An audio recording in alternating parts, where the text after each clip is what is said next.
بسم الله الرحمن الرحيم الحمد لله رب العالمين وبه نستعين على أمور الدنيا والدين وبعد بلينكي خندير دلا خندك قدا هندي خيسنو السلام عليكم ورحمة الله وبركاته بلينكي جدوتنا أكما بيكمو هدو تكا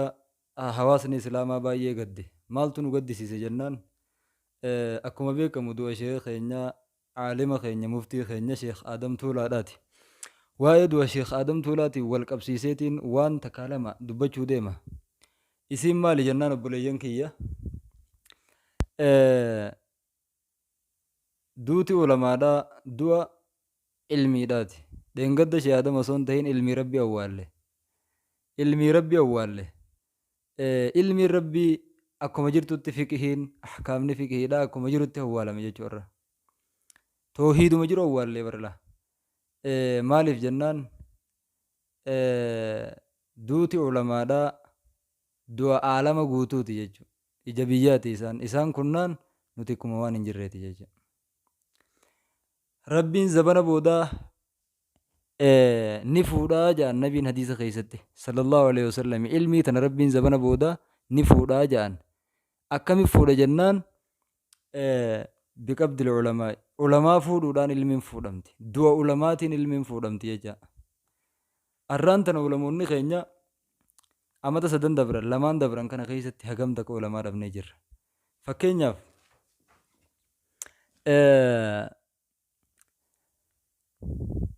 sheekh muhammad alii walloodha faqiiha beekamaa nama kitaaba meeqaan lafuudhaan beekame fuula addunyaa irraa godaanan jechuu bara dheengaddaa namoonni beeytan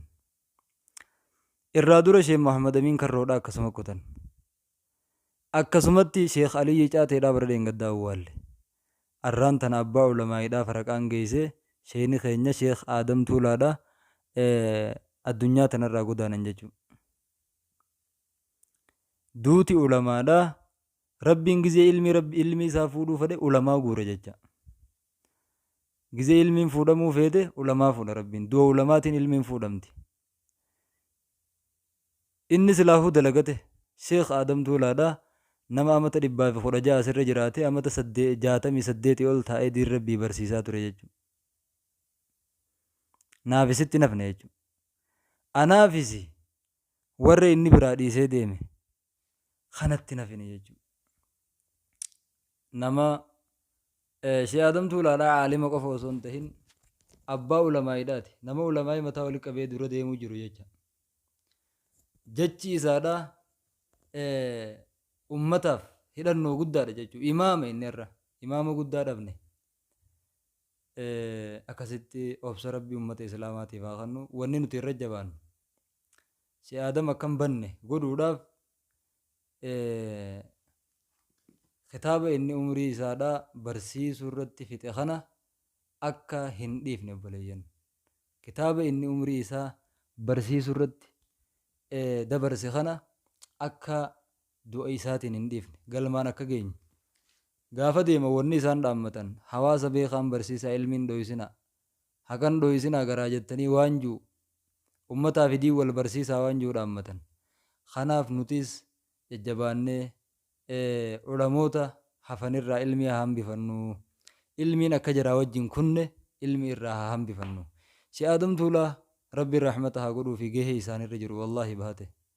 hedduu takka laffe namni amata 68 taa'ee barsiisuu jechuun yeroon afaaniin himu laaftuu fakkaatti malee waan guddoodha anaaf yatoo guyyaa 68 qaraa'isuu jirra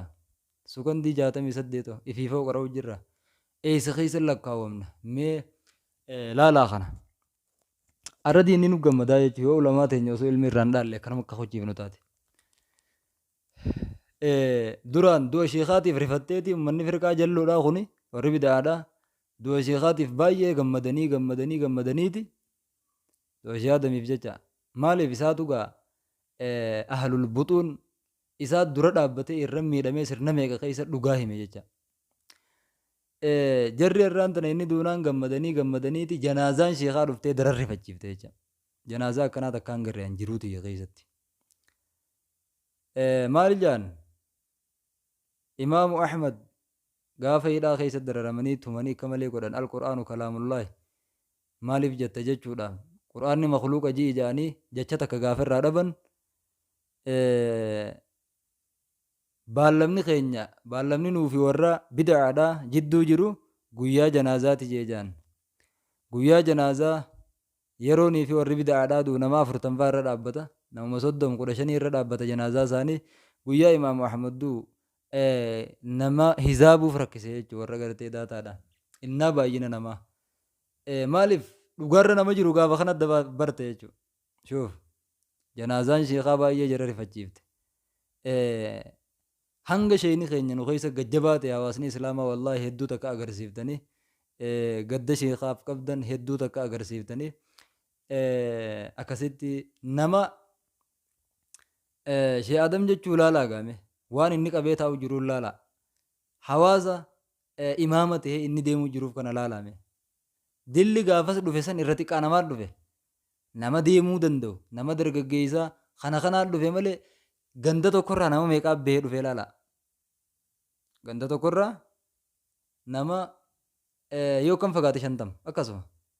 ganda ulaa nama ganda gartee 5,500 imma namni 5,500 keessa jiru yoo ta'e yoo fi fakkeenya fudhannu taate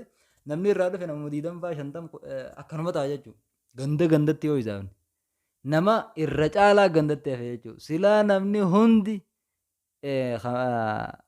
hundi isaa kan dhufu tahee dachiitamtu nu fuudhate.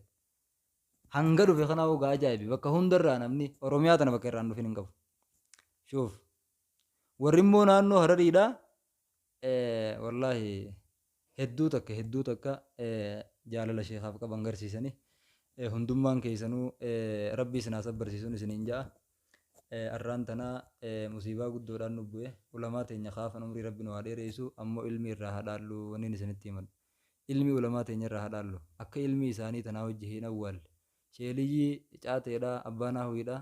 bara deengaddaa isaa akkanaa awwaallanne arra shee Adami amata eenyu yoo jenne hin beeknu jecha. Kanaaf ilmi ulamaa teenya irraa hambifannuu dhaamsa keenya jechuudha. Hawaasni keenya bakka jirtanitti diin rabbii baradhaa diinii wal baraa. Namni yoonii fi barate kunoo akka kana gaa namni yoo barate laalimee sadarkaa isaa yarfa illaahi alladhiina aamanuu minkum walladhiina uutul ilma darajaati yaa rabbiin darajaa isaa rabbii beekumsaan ol fuudhe jecha. Kanaaf akka isaan laffa'anii diin rabbii baran kanatti jabaannee nutiis amaanaa isaan nurra dhiisan tana bakka naa geenyu akkasitti ulamaa keenya kan hafan umrii rabbi nu haa dheereessu. Hanga nuti ilmi irraa dhaallu osoo nuti waa takka irraa hambifate rabbi nu biraan guchiisini rabbi umrii isaanii keessa barakaa rabbi nuuf haa kaa'u jenna. Akkasitti khaliifaa bakka bu'aallee keessa caalu rabbi inni qabaa bakka rabbi nuuf haa buusu. Obboleeyyan keenya hundummaan keessanuu kan dhiiraa dhalaa kan kaabaa kibbaa hundi keessanuu obsa rabbi isinii haa kennu sabbaraadhaa isiniin jenna. Asumarra dhaabbannaa wabillaahi tawfiiq wassalaamu alaikum warahmatullaahi wabarakaatuh.